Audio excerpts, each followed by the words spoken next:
तर या पावसाचा फटका विधानसभेला बसलाय। विधानसभेचं कामकाज दिवसभरासाठी तहकूब करण्यात आलंय।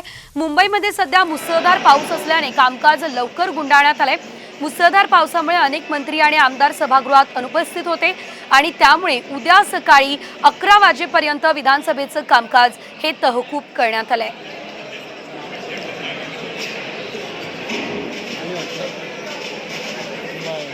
बुलढाण्याच्या खामगाव तालुक्यातील कोलोरी गावातील शेतकरी कुटुंब पुराच्या पाण्यात अडकलंय। रात्री मुसळधार पाऊस झालाय। जवळच असलेल्या नाल्याला महापूर आला, यामुळे हे शेतकरी कुटुंब अडकलं।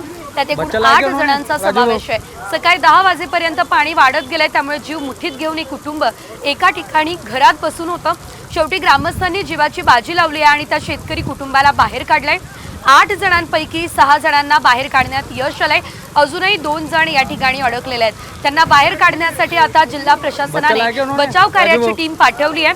थोड्याच वेळात त्यांना सुखरूप बाहेर काढलं जाणार आहे।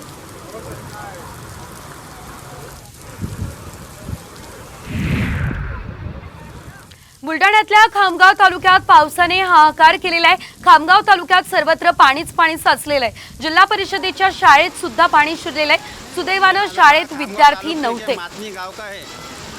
ये जिला परिषद उर्दू स्कूल है।